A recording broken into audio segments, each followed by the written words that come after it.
Assalamualaikum warahmatullahi wabarakatuh. Alhamdulillahi wa kafa.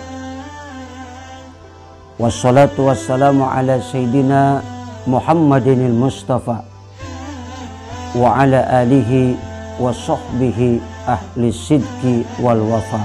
Amma ba'du. Saudaraku seiman dan seagama dan sahabat YouTube dimanapun berada, semoga selalu rahmat Allah tercurah kepada kita semua. Amin ya rabbal alamin.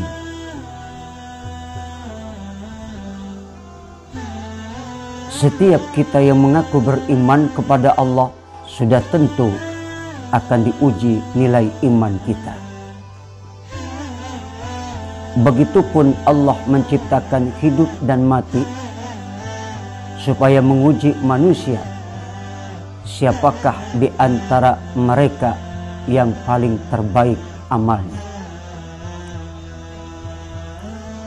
Pertanyaannya, kenapa kok iman kita diuji?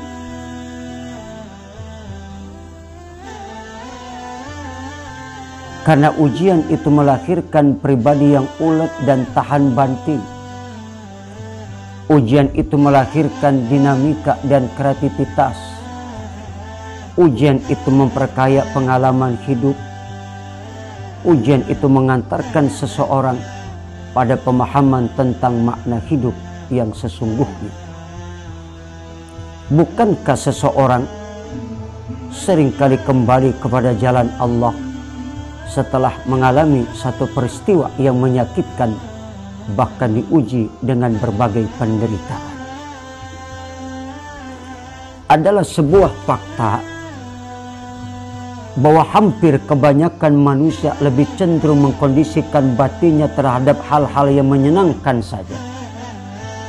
Sehingga ada orang berkata, kalau boleh muda terus jangan pernah tua. Kalau boleh cantik terus jangan pernah jelek.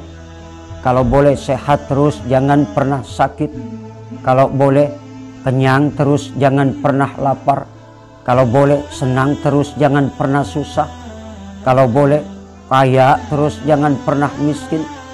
Dan pada akhirnya orang yang dihinggapi penyakit terlalu cinta sama dunia, dia pun berkata, kalau boleh hidup selamanya, tidak pernah mati.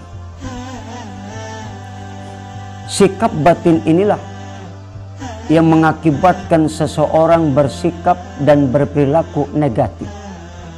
Ketika suatu saat menghadapi ujian, apakah berupa kematian orang yang dicinta, kehilangan jabatan dan kekuasaan, kekurangan harta benda dan kelaparan, serta bentuk ujian hidup yang lain. Kadang seseorang merasa putus asa, kehilangan semangat hidup, mengalami tekanan mental, bahkan kadang-kadang menjerumuskan diri kepada hal-hal yang berlawanan dengan hukum dan moral, mabok-mabokan yang diminum oplosan lalu mati, minum minuman keras dan obat-obat terlarang. Na'udzubillah summa na'udzubillah. Bahkan ada yang mengatasinya dengan jalan mencuri, merampok, bahkan ada yang pergi ke dukun untuk meminta pertolongan agar keluar dari kesulitan hidupnya. Satu hal yang patut disadari oleh setiap manusia bahwa sesungguhnya dalam perjalanan hidup kita ini selalu dihiasi dengan pasangan-pasangan. Kalau ada yang senang pasti ada yang susah.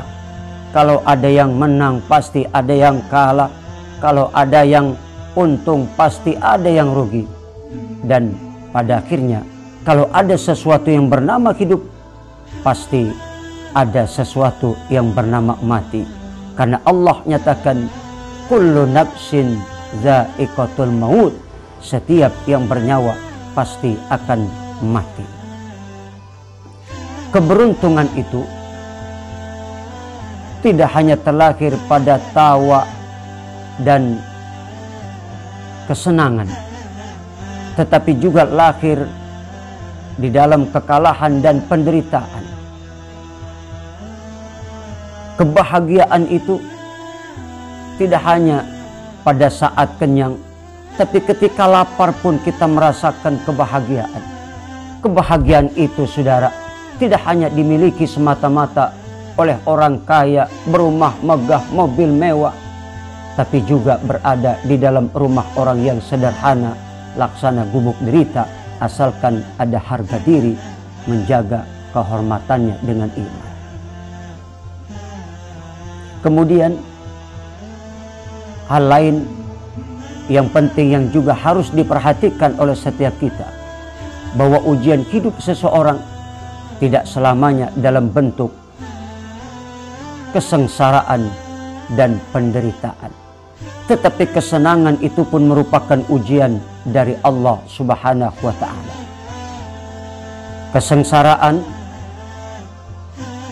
ini merupakan ujian bagi seseorang ketika diuji apakah dia bersabar atau tidak.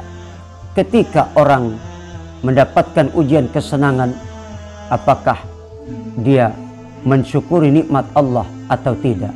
Dan pada kenyataannya banyak orang yang gagal ketika diuji dengan kesenangan. Sebaliknya banyak orang yang sukses ketika diuji dengan kesusahan dan penderitaan. Semoga kita termasuk orang-orang yang bahagia lahir batin dengan iman dan takwa. Jangan lupa kita selalu mendekatkan diri kepada Allah. Assalamualaikum warahmatullahi wabarakatuh.